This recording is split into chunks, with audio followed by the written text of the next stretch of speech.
fotoy Kököy geçti can dil alsa kökürük cazbay keskin alda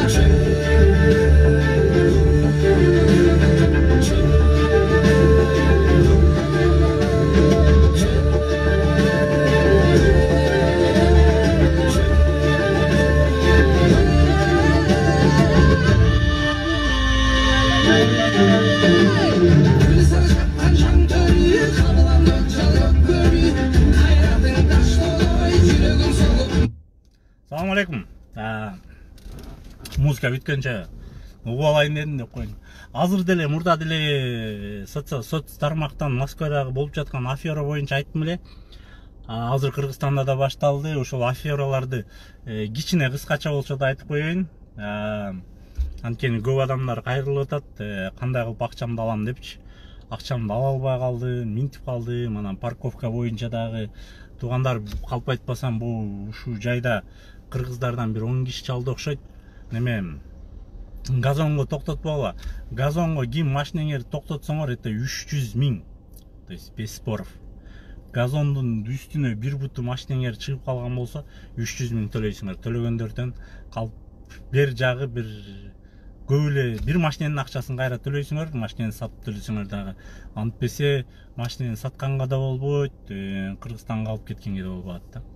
Бул биринчиси. Экинчиси, Кыргызстандагы жанагы жүк жөнөтүп атканда обязательно водительдерге номерлерге бересиңер го.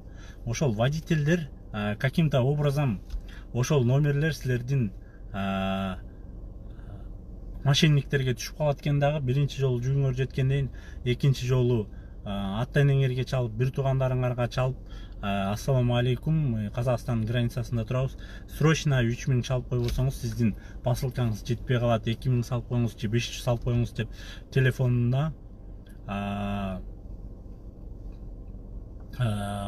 неметсе, телефонуңарга келсе, ата-энеңерге чалса, бир ооз туугандарыңа предупреждать этип койгула, бирөөлөр ушинтип чалса, эч качан акча салбагыла депчи. Анан дагы бир афера бар Москвада.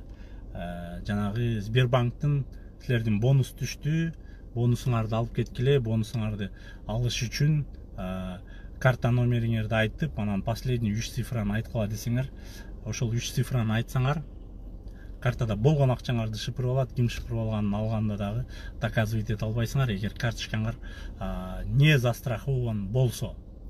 Эгер застрахован болсо, да, Сбербанк карточкадагы жанагындай мошеннический действияны кайтарып берет экен. Бирок баарыбыздыкы эле не застрахован карточка, ошондуктан ошого ишенбегиле. Любой Сбербанктан чалган болсо, даже Сбербанк өзүнөн чалган болсо дагы кодту артындагы 3 цифраны айтканга болбойт. Бул экинчи маселе. Үчүнчү маселе болсо, жанагы Авито, Юла дегендерден машина албай эле болачу туугандар. Машина алсаңар дагы бир жерге барып, машинени көрүп алгыла.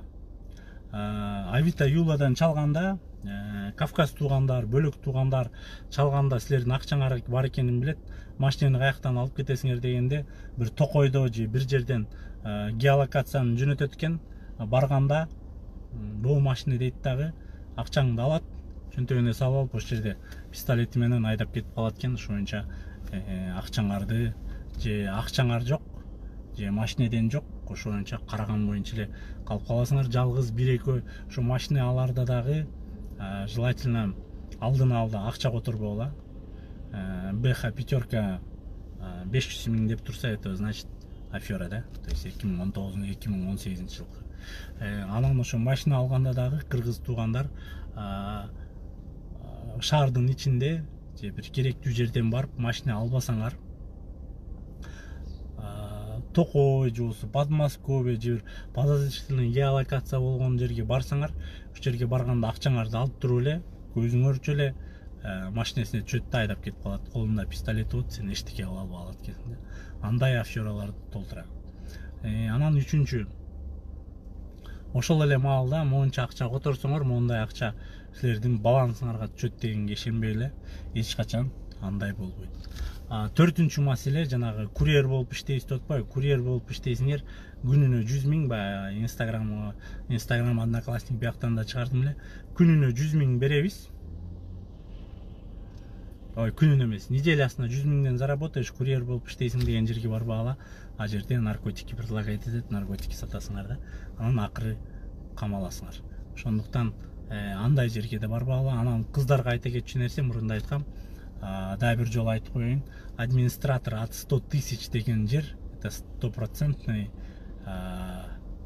бизче айтканда сойкулук, же болбосо стриптиз клуб. Ошондой жерге барып иштеп, клиент эмне айтса ошону аткара турган нерсе. То есть администратор от 100 000 без опыта работы деген эле жер, кыздын параметры жазылган болсо, там сразу можете откидывать. Это кыздар кыла турган иш эмес, ал ошо проституция да, кыргызча айтканда.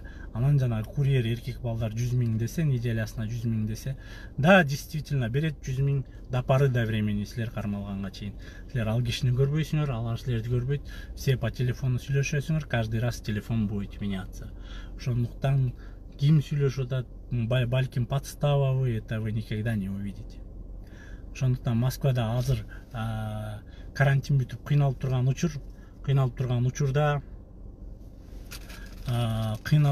учурда ар бирибиз эле баардык жумушка макул боло беребиз. Ошондуктан ошо макул болбогула, неме болот да. По-любому бул аягы жаман нерсе менен бүтө турган иштер. Анан дагы эч качан бирөөнүн картасына же бир өзүңөргө картага акча түшүп калса 10-15 000, же болбосо 100 000ге чейин, же 50 000ге чейин случайно силердин картаңарга акча түшүп калган болсо, кайра картадан картага котор десе, которбогула да. Кстати, ошону айтып коеюн дегем. Сөзсүз түрдө лучше эти деньги снимите и в руки отдайте. Эгер түшүп калган болсо, случайно 50 000, 100 000 түшүп калган болсо, качып кетебиз деп ойлобогула. Жөн эле ээсине берип койгула. Анткени мындай да афера бар экен. Акча түштүбү, кайра картадан картага котор дейт да, каким-то образом мошеннический действие болуп туруп, силердин картаңарды же болбосо вычислять этип, ошону снимать, болгон акчаңды снимать этип алганга да мүмкүнчүлүгү бар экен. Экинчиси болсо, картаңа акча түшкөндөн кийин жок кылып же бирдеме кылып койгон болсоң, телефондо геолокация боюнча чоңдор табат экен дагы, монча акча түшкөн деп чоңураак өндүргөндөр да бар экен. Бирок единичный случай.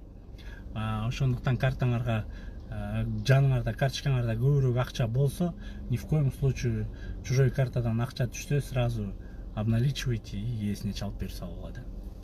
Ошондой афералар көп Москвада. Анан Москвага жаңы келген болсоңуздар, же болбосо кандайдыр бир иштер болсо, сөзсүз түрдө ага тууганыңар менен бир сыйра кеңешип, аны ойлогула. Анан квартира снимать этип атканда да, кстати, квартира снимать этип атканда заранее кадастровая книжканы көрмөйүнчө, заранее ни в коем случае не оплачивайте задаток.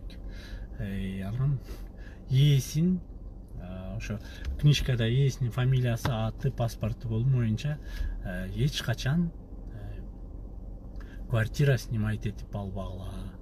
Анткени канча деген кыргыз заранее акчасын берип коюп, бир квартиранын ключун берип койсо, барып ал квартирада бөлөктөр жашаган эле жерге кирип соттошуп, акчасынан жок, тигенсинен жок куурагандар да болду. Өзгөчө жана Жердеш.ру деген сайтта арзан квартирада турган жерлер, анан орус туугандар болсо вообще не снимайте. То есть именно Жердеш.рудан, потому что алар баары аферисттер.